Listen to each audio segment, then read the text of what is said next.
Class 6 এর সমস্ত ছাত্রছাত্রীকে আমার শুভেচ্ছা ও ভালোবাসা জানাই। আমি 9 এবং 10 নিয়ে ভিডিও বানালেও তোমাদের এই ভিডিওটা তোমাদের ক্লাসের জন্য একদমই প্রথম। যেহেতু তোমাদের পরীক্ষা সামনে চলে এসেছে, ফাইনাল এক্সাম, তাই আমি কোয়েশ্চেন আলোচনা নিয়ে তোমাদের এই ভিডিওটা বানালাম। তোমাদের 2025 শিক্ষাবর্ষে তোমরা ক্লাস 7-এ যখন উঠবে তখন প্রতিটা টেক্সটের প্রথম থেকে গল্প এবং কবিতাগুলো আমি লাইন ধরে ধরে বোঝাবো এবং প্রশ্ন উত্তর নিয়ে আলোচনা করব। তাহলে আমরা এখন তোমাদের 6-এর প্রশ্ন উত্তর অর্থাৎ সাজেশান থার্ড টার্মে এক্সামে আসার মতো প্রশ্ন এবং উত্তর নিয়ে আলোচনা করব। তোমরা ভিডিওটি দেখতে থাকো। এখন বেশিরভাগ ছাত্রছাত্রী প্রাইভেট স্কুলে পড়ে বা সরকারি স্কুলেও পড়তে পারো তোমরা।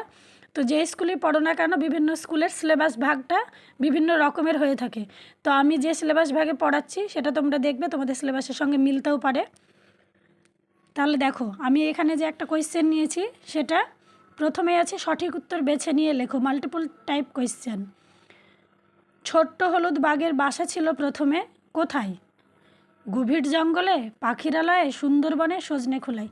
এই উত্তরগুলো আমার বলার দরকার হবে না, আমি প্রশ্নগুলো বলছি, তোমরা দেখবে নিজে নিজেই পারবে।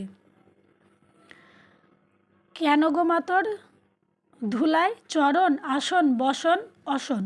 কবিতার লাইনে পরিষ্কার দেওয়া আছে। আমি টেক্সটের প্রতিটা লাইনকে খুঁটিয়ে খুঁটিয়ে এই কারণেই পড়তে বলি যে তোমরা দেখো এইসব কোয়েশ্চেনগুলো সব লাইন দেখেই হয়।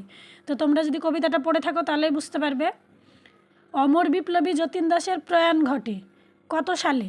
1919, 1939, 1829, 1940। এই যে আমি অপশানগুলো বলছি তোমাদের কিন্তু ঝট করে চোখে দেখেই বুঝে যাবে যে কোনটা উত্তর। এবার দেখো এখানে প্রয়াণ ঘটে, এই প্রয়াণ ছাড়াও যতীন দাসের অনেক কোয়েশ্চেন হয়। তো এটা দেখো করবে তোমরা। মনে হয় সব নিয়ে এ পৃথিবী ভালো, বসুধা ভালো, ধরণী ভালো, বসুন্ধরা ভালো। তোমরা প্রথম লাইনে পেয়ে যাবে, মনে হয় সব নিয়ে এ ধরণী ভালো। উত্তরটা আমার বলা হয়ে গেল। তো তোমরা দেখবে নিজেরা এমনি এমনি উত্তর পারবে। সিসিএইচ প্রথম ব্যাট করে সবাই আউট হয়ে যায় কত রানে? 10 রানে, 12, 14, 16।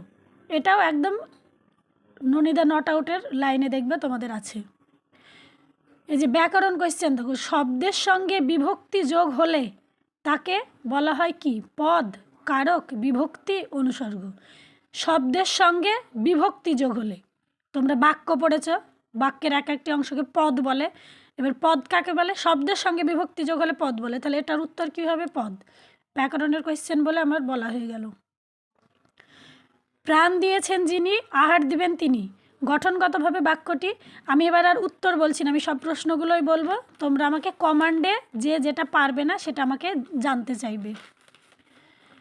প্রাণ দিয়েছেন যিনি, এই যে যিনি তিনির ব্যবহার আছে, তাহলে কি বাক্য হতে পারে? তোমরা একা একা উত্তর করবে। জটিল বাক্য, যৌগিক বাক্য, সরল বাক্য, মিশ্র বাক্য। না পারলে অবশ্যই কমেন্ট করবে। এবারে আমের ফলন খারাপ নয়, বাক্যটি আস্তার্থক, অস্তার্থক মানে হ্যাঁবাচক, নঙার্থক মানে নাবাচক, প্রশ্নবোধক আর বিস্ময়সূচক। প্রশ্নবোধকে তো কোয়েশ্চেন মার্ক থাকে, বিস্ময়সূচকে তো একটা বিস্ময় বাক্য, বিস্ময় যে চিহ্ন সেটা থাকে। তারপরে বলছে কিশোর বিজ্ঞানী কবিতাটি কবির নাম সহ প্রথম 8 লাইন। তো দেখো তোমাদের খুব অল্প কটাই থার্ড টার্মে কবিতা থাকে, বাঘ কবিতাটা থাকে, কিশোর বিজ্ঞানী থাকে, আরও যা কবিতা থাকে, তোমাদের 8 লাইন মুখস্থ কিছু একটা ব্যাপার না।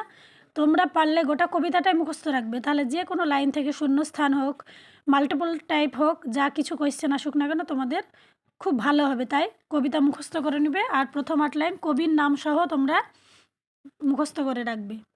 পূর্ণ বাক্যে উত্তর দাও। এই যে পূর্ণ বাক্যে উত্তর দেয়, এগুলো কিন্তু তোমরা পূর্ণ বাক্যে উত্তর দিবে। এই যে কত বছর আগে শুরু হয়েছিল, অমুক বছর আগে শুরু হয়েছিল, এই যে শুধু শুধু ওই বছরটা লিখে দিবে, তাহলে কিন্তু হবে না।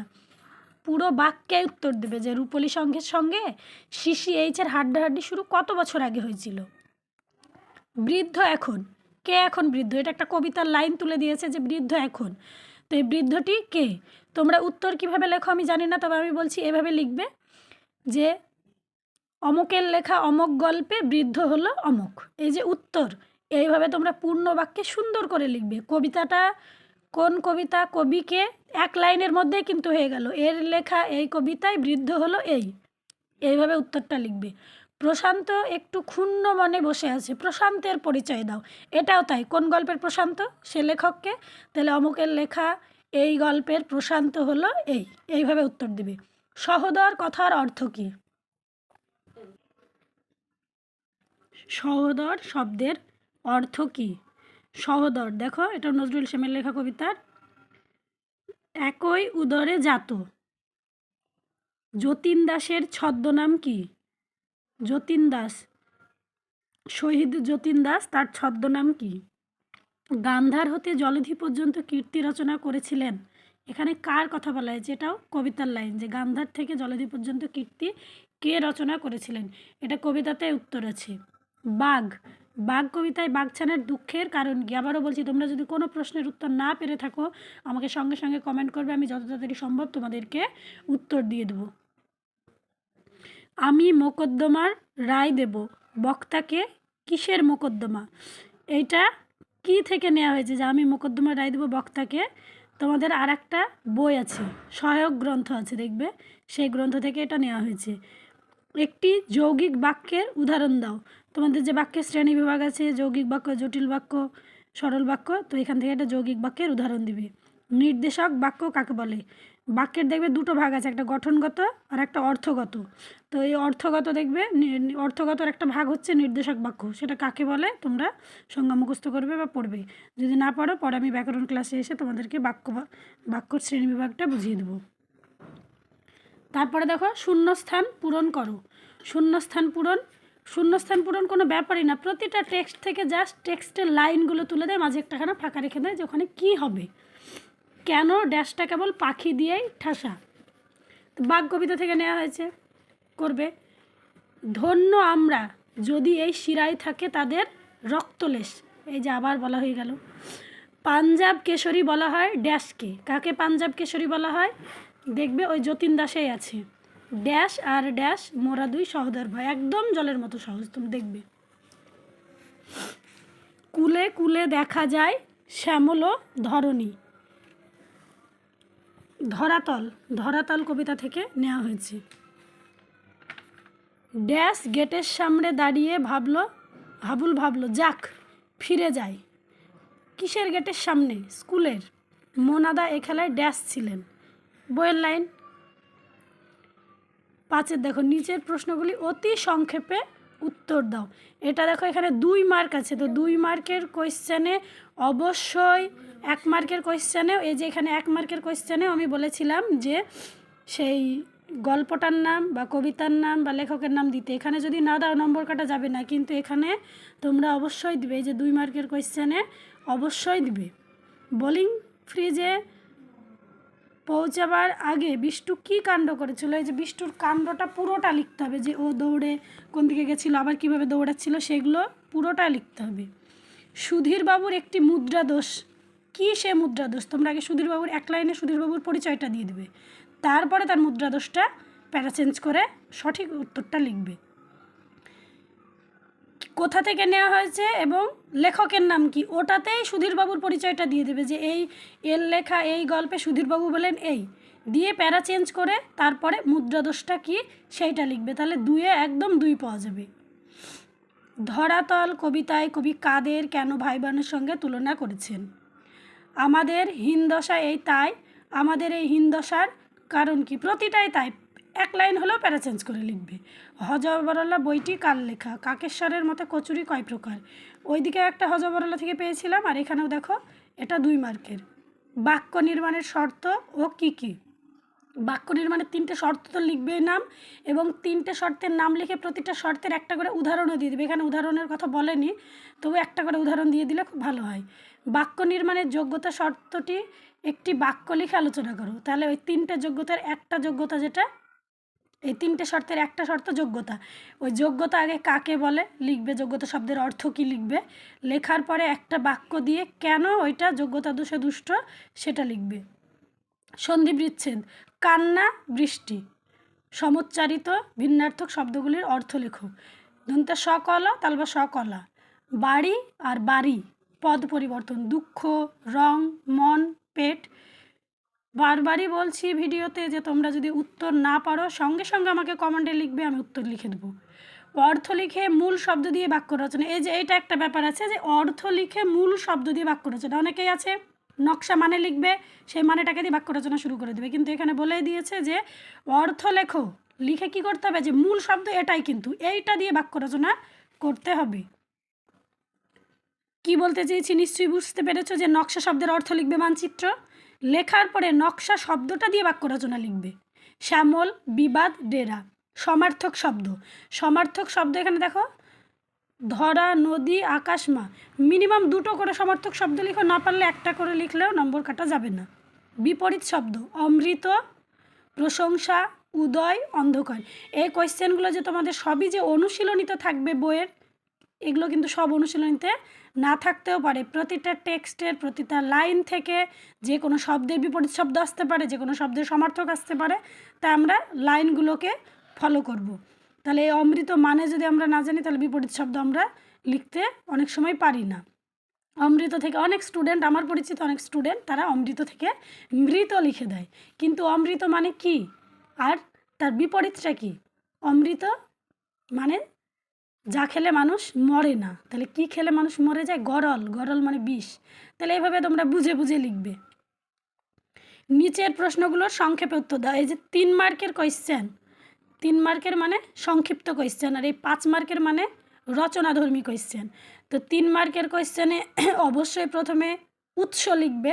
বাঘজননী লজ্জা পেয়েছিল, কারণ আমরা প্রথমেই লিখে দেবো যে এই কারণে বাঘজননী লজ্জা পেয়েছিল, তাহলে বাংলায় কিন্তু ফুল মার্কস পাওয়া যায় না। তাহলে বাঘজননী লজ্জা পেয়েছিল কেন, তাহলে আমাদেরকে প্রথমে বাঘ কবিতাটার মানে কবিতাটার নাম বাঘ সেটা জানতে হবে, কবি লেখিকা নবনীতা দেবসেন সেটা জানতে হবে। সেইটা লিখে আমরা উৎস বলে পয়েন্ট করতেও পারি, না করতেও পারি, যাই হোক আমাদেরকে উৎসটা লিখতে হবে। পয়েন্ট করে লিখলেও লিখতে হবে, না লিখলেও লিখতে হবে। তারপর প্যারা চেঞ্জ করে বাঘজননী কেন লজ্জা পেয়েছিল সেটা আমরা লিখব। আমরা কিভাবে বঙ্গজননীর দুঃখ, দৈন্য, লজ্জা দূর করতে পারি তা নিয়ে আলোচনা করো। তাহলে এটাও তাই, কবির নাম, কবিতার নাম লিখে প্যারা চেঞ্জ করে তারপর উত্তরটা লিখব।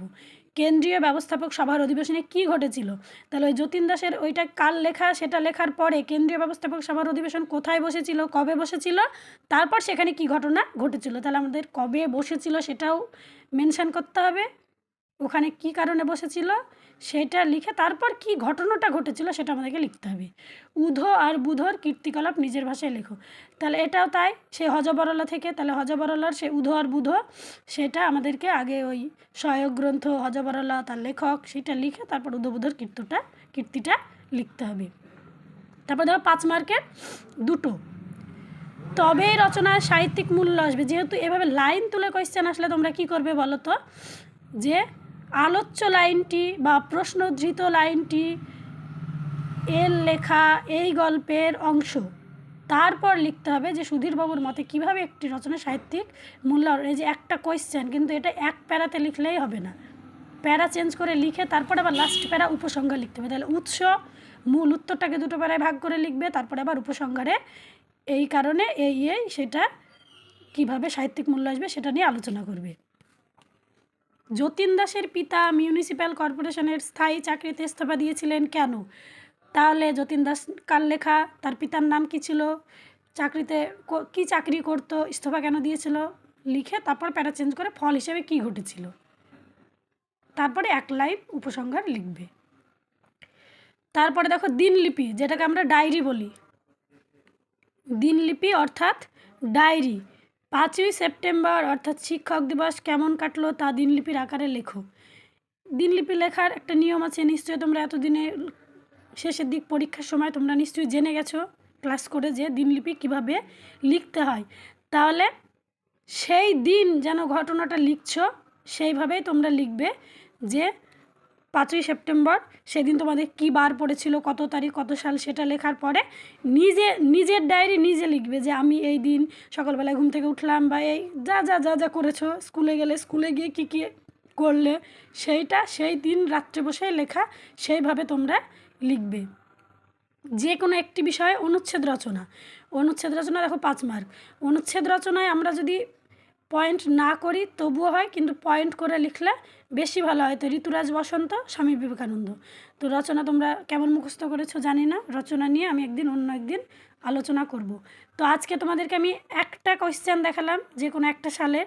এবার তোমাদের আমি সামনে ভিডিওতে অনেক কোয়েশ্চেন নিয়ে আসবো, অনেক টেক্সটের কোয়েশ্চেন নিয়ে, ব্যাকরণের কোয়েশ্চেন নিয়ে, এক কথায় তোমাদের থার্ড টার্ম পরীক্ষায় সাজেশান টাইপের সমস্ত কোয়েশ্চেন নিয়ে আমি সামনে ভিডিওতে আবার আসছি। তাহলে আমার চ্যানেলটিকে লাইক এবং সাবস্ক্রাইব করে রেখো, তাহলে তোমরা নোটিফিকেশানটা পেয়ে যাবে।